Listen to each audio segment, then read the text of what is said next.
ఇవాళ ముఖ్యంగా చెప్పుకోవాల్సింది దెయ్యాలు వేదాలు వల్లించడం అంటే ఏంటో ఇప్పుడు ప్రత్యక్షంగా చూస్తున్నాం. అలా ఉంది జగన్మోహన్ రెడ్డి గారు దొంగ అన్నట్టుగా వామో వాయో అసలు మామూలు మీద చాలా దారుణంగా ఆ హత్యాకాండాలు చేస్తున్నారని చెప్పి అతను బాధపడతాం చూసి బాధ అనిపిస్తుంది. అది ఇద్దరు అసాంఘిక శక్తుల మధ్య జరిగిన స్ట్రీట్ ఫైట్. అప్పటికప్పుడు గంజాయి మత్తులో యువజన శ్రామిక రైతు కాంగ్రెస్ పార్టీకి చెందిన ఇద్దరు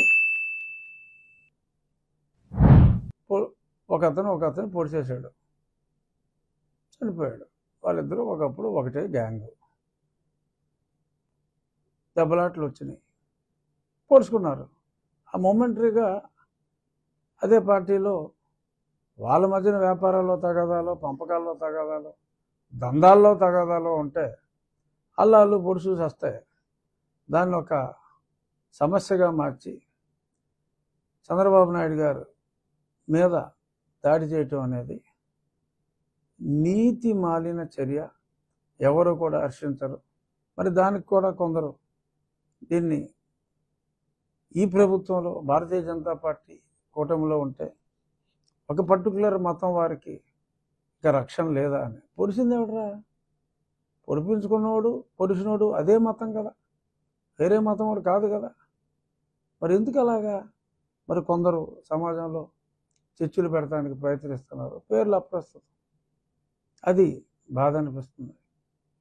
బాబాయిని లేపేసింది ఎవరమ్మా? బాబాయిని లేపింది ఎవరు? వాళ్ళ కుటుంబ సభ్యులే కదా. దానికి నారాసుర రక్త చరిత్ర. సో అలా లేపిది మీరే. అసలు ఎవరి మీద అక్కడ మిథున్ రెడ్డి గారి మీద ఏదో రాళ్ళు వేశారనో ఏదో కామెంట్ చేశారు. నువ్వే కదా నన్ను నా పుట్టినరోజు నాడు అరెస్ట్ చేయించి బాగా కొట్టించావు, వీడియోలో చూసావు. అంతకంటే హింస ఇంకేమైనా ఉంటుందరా బాబు? నువ్వు చెప్తావు నీతులు, ప్రజలు నమ్మాలి. ఎన్ని అరాచకాలు, ఎన్నెన్ని అరాచకాలు, ఎక్కడ ఎంతమందిని నీ సిఐడి గ్యాంగ్, నీ సునీల్ కుమార్ గ్యాంగ్ ఎంత ఎక్స్టార్షన్ చేశారు. ఈ చెప్పిన డబ్బులు ఇస్తావా, నీ కారులో గంజాయి పెట్టమంటావా, పెట్టి నా కొడక నిన్ను ఇంక అసలు బయటికి రావు అనే విధంగా ఎవరు మాట్లాడారు, ఎవరితో మాట్లాడారు అన్నీ ఉన్నాయి. ఏదో ఇప్పుడు ఏదో పెద్ద పత్తిలాగా అసలు నువ్వే పొడిపించేమో ఒకరికి చెప్పి ఇంకొకరిని అనే అనుమానాలు కూడా మాకున్నాయి. ఇప్పుడు రాష్ట్రంలో శాంతి భద్రతలు లేవు. మరి ఢిల్లీ వెళ్ళి ధర్నా, ప్రతిపక్షాలకి పిలుపు. అప్పుడు నన్ను హింసించినప్పుడు నేను ప్రతిపక్షాలకి వేరే పార్టీ నాయకులు అందరికీ చెప్తే ఇదే జగన్మోహన్ రెడ్డి ఫోన్ చేసి అదంతా అబద్ధం, అది నమ్మొద్దు, అంత ధైర్యంగా కొట్టించి చూసినోడివి అంత భయపడిపోయావే. దాని గురించి నలుగురు ప్రశ్నించేటప్పటికి 4 ట్వీట్లు పెట్టేటప్పటికి అడిలిపోయావే. అది ఏదో పనులు చేసే ముందు ఉండాలి ఆ జ్ఞానం. సరే ఇప్పుడు మా కేసు తేలిపోద్ది త్వరలో. కానీ ఇప్పుడు ఢిల్లీ వెళ్ళి ఇక్కడ అన్యాయం జరుగుతుంది, రాష్ట్రపతి పాలన కావాలా అంటే మీరు పొడుచుకుని చచ్చిపోతే రాష్ట్రపతి పాలన కావాలా? ఇంతకంటే సిగ్గు ఉంటుందా? సో మళ్ళీ పేపర్లో రాయించుకుంటారా ఏదో అందరినీ మళ్ళీ డబ్బులు ఇచ్చి రోడ్డు మీదకి రమ్మని చెప్పి అబ్బో తగ్గని ప్రజాభిమానం. మళ్ళీ కొంతమంది ఎర్ర లిస్టులు బయలుదేరుతారు. ఇంకా జగన్కి తగ్గని ప్రజాభిమానం. 40% వచ్చినాయి కదా ఓట్లు. వస్తారు అందులో మిమ్మల్ని ప్రేమించే అభిమతం ఉన్నవాళ్ళు వస్తారు. దానికి ఒక 2000 మందిని పోగేసుకుని మళ్ళీ ఏదో కొత్తగా ఏదో ప్రబంధనం సృష్టిస్తున్నట్టు అవసరమా? ఎంత చేసినా ఉపయోగం లేదు. మళ్ళీ 5 ఏళ్ళ దాకా కనీసం మంచి పనులు చేయండి. శాసనసభలో నిర్మాణాత్మక పాత్ర పోషించగలిగితే నిజాలతో పోషించండి. ఇలాగ మీరు చంపేసుకుని మళ్ళీ ఇలాగ మమ్మల్ని ఇలా చేస్తున్నారు అలా చేస్తున్నారు అని చెప్పి మాట్లాడతాం. అరే నా ఫ్లెక్సీ ఒకటి కట్టించారా రాస్కెల్స్ మీరు? మా వాళ్ళు నా ఫ్లెక్సీ కట్టుకుంటానంటే ఎన్ని కేసులు పెట్టారు ఫ్లెక్సీలు కట్టిన వాళ్ళ మీద? మీరా లా అండ్ ఆర్డర్ గురించి మాట్లాడేది? సిగ్గు లేదు మీకు? ఇవాళ లా అండ్ ఆర్డర్ గురించి మాట్లాడటానికి సిగ్గు లేదు. అసలు తెలుగుదేశం పార్టీలో కొట్టించుకున్న వాళ్ళని చూశాను తప్ప కొట్టిన వాళ్ళు నేను ఇప్పుడు దాకా చూడలా. ఎందుకంటే తిరిగి కొడతానంటే మా ముఖ్యమంత్రి గారు ఒప్పుకోడు. కేసులు పెట్టాలి, ధర్మం ప్రకారం జరగాలి అని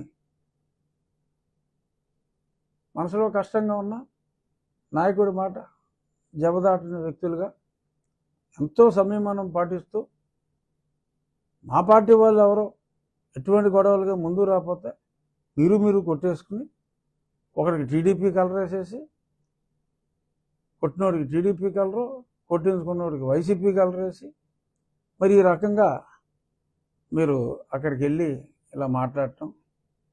అదే అసెంబ్లీ లేకపోతే మరి నేను అలాగా సెలవులు పెట్టి వచ్చి కాదు కాబట్టి నేను అక్కడికి వచ్చి మీరు అన్ని అబద్ధాలు చెప్తున్నారని అందరికీ చెప్పుకునేవాడిని. ఇప్పటికైనా మా పార్టీ 16 మంది ఎంపీలు ఉన్నారు, ఇబ్బంది ఏమీ లేదు. మా వాళ్ళు కూడా మీరు చేసి అన్ని అదో పనులని ఈ విషయంలో అప్పట్లో అలా బాబాయిని కూడా ఇల్లు లేపి ఇలా చెప్పారు, ఇలా మాటలు నమ్మొద్దు అని కూడా అట్లీస్ట్ నేనైతే రాయవలసిన వాళ్ళకి నాకు లేఖలు రాసే అలవాటు ఉంది కాబట్టి నా లేఖలు నేను రాస్తా. చూద్దాం. బేసిక్గా వైఎస్ఆర్ కాంగ్రెస్ పార్టీ వేస్తున్న మంత్రిస్తున్న ఈ దిక్కుమాలిన అబద్ధాలని, వల్లెవేస్తున్న దిక్కుమాలిన అబద్ధాలని తీవ్రంగా ప్రతి ఒక్కరూ నిరసించాలి. గతంలో 2-3 మెరిట్ ఉన్న వాళ్ళకి కమ్మవారికి మరి ప్రమోషన్ ఇస్తే 30 మందికి ఇచ్చారని చెప్పి వీళ్ళు ప్రచారం చేస్తే అది నిజం కాదు కనుక మనం ఎందుకు మాట్లాడాలి అని చెప్పి మరి అప్పుడు తెలుగుదేశం పార్టీ నోరు మూసు కూర్చుంది. ఎవరు నమ్ముతారులే అని అదే నమ్మారు. రిజల్ట్ చూసాం. సో కాబట్టి ఒక అబద్ధం అవతల వాడు చెప్తున్నప్పుడు ఖండించవలసిన బాధ్యత ప్రతి తెలుగుదేశం కార్యకర్తకే ఉంది మాటల ద్వారా. సో అదే ఇప్పుడు నేను చేస్తున్నది.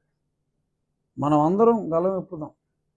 జగన్మోహన్ రెడ్డి అబద్ధం చెప్తున్నాడు అనేది మనం ఎక్కడికక్కడ 10 మందికి చెప్తూ పోతేనే అది అబద్ధం అని తెలుస్తుంది.